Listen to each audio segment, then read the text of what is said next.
अस्सलाम वालेकुम प्यारे दोस्तों और बच्चों। आज की कहानी का नाम है बेवकूफ़ लोमड़ी और लाल मुर्गी। जंगल में एक मकान में एक छोटी सी लाल मुर्गी अकेली रहती थी। इसी जंगल में एक बेवकूफ़ लोमड़ी भी अपनी माँ के साथ गार में रहती थी। बेवकूफ़ लोमड़ी मुर्गी को खाना चाहती थी। इसने मुर्गी को पकड़ने के बहुत से मंसूबे बनाए। कभी तो वो गायों के पीछे छुपकर खड़ी हो जाती कि मुर्गी यहाँ से गुजरेगी तो पकड़ के खा लूंगी, मगर मुर्गी गुजर जाती तो इसे पता चलता कि दूर जा चुकी है। कभी वो अनाज के रखवाले नकली आदमी के कोर्ट में घुस जाती, मगर जब मुर्गी वहां से गुजरती तो इसे बाहर निकलने में देर हो चुकी होती और इसी तरह मुर्गी बच जाती। इसने मुर्गी को पकड़ने की बहुत सी कोशिश की, मगर इसकी हर कोशिश नाकाम हो जाती, क्योंकि मुर्गी बहुत ही अक्लमंद और होशियार थी और लोमड़ी बहुत ही बेवकूफ और नादान थी। लोमड़ी भूख के मारे दुबली हो गई थी। अब वो हर सूरत में लाल मुर्गी को खाना चाहती थी ताकि इसमें ताकत आ जाए। एक दिन बेवकूफ लोमड़ी ने अपनी माँ से कहा, आज तो मैं मुर्गी को जरूर पकड़ लूंगी। इसे पकड़ने का बहुत ही अच्छा मंसूबा मैंने बनाया है। बेवकूफ लोमड़ी ने एक थैला लिया और इसे कंधे पर डालकर चलने लगी। इसने अपनी माँ से कहा, मैं मुर्गी को इस थैले में डालकर लाऊंगी। इसके बाद दोबारा इसने अपनी माँ से कहा, बर्तन में पानी डालकर चूल्हे पर चढ़ा दो, हम रात के खाने में लाल मुर्गी खाएंगे। बेवकूफ लोमड़ी लाल मुर्गी के घर की तरफ चली गई और वहां पहुंचकर मुर्गी के घर के पीछे छुप गई और फिर वो लाल मुर्गी का इंतजार करने लगी। जल्द ही लाल मुर्गी अपने छोटे से घर से बाहर आई। इसने बाहर आकर बेवकूफ लोमड़ी को नहीं देखा और वो आग जलाने के लिए लकड़ियां चुनने लगी। जब लाल मुर्गी अपने घर से निकली तो दरवाजा खुला छोड़ आई थी। अब वो खुद तो लकड़ियां चुनने में लगी हुई थी और बेवकूफ लोमड़ी चुपके से मुर्गी के घर में घुस गई और दरवाजे के पीछे छुप गई। लाल मुर्गी ने लकड़ियां चुन ली तो वो इन लकड़ियों को घर के अंदर ले आई। घर में आकर इसने दरवाजा बंद कर लिया।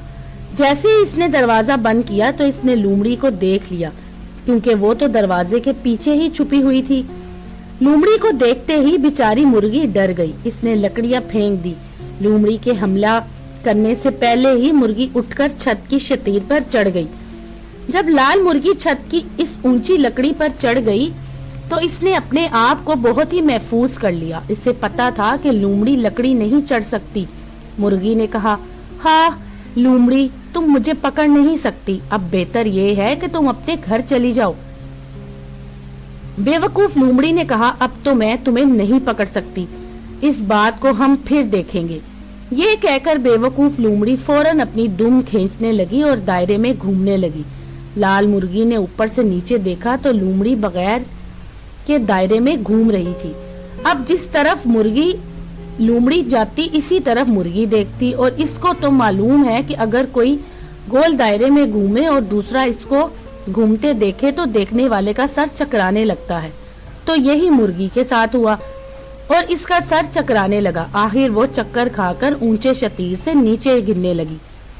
बेवकूफ लोमड़ी ने थैले का मुंह खोलकर ठीक इसी जगह थैले को रख दिया जहां मुर्गी गिर रही थी, और मुर्गी थैले के अंदर सर के बल गिर गई।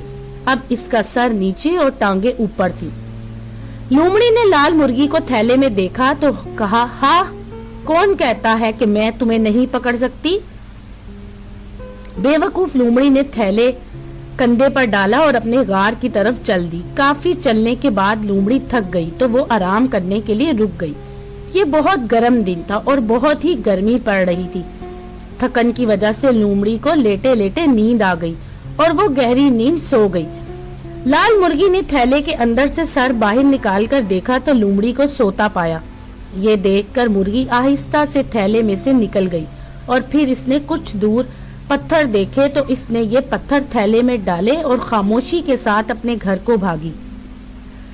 जब बेवकूफ लोमड़ी नींद से जागी तो इसे ये पता ही नहीं था कि जब वो सो गई थी तो क्या हुआ।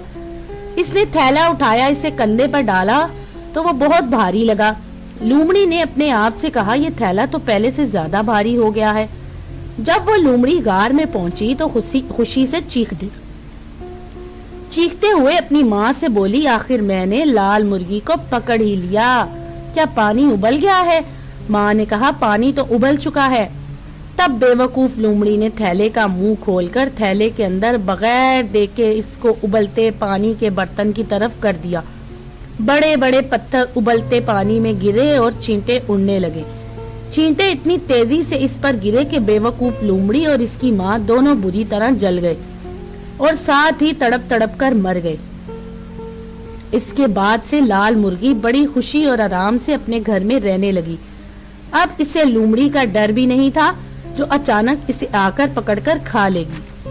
تو دوستو، اگر آپ کو یہ کہانی پسند آئی تو میرے چینل کو لائک اور سبسکرائب ضرور کیجیے گا۔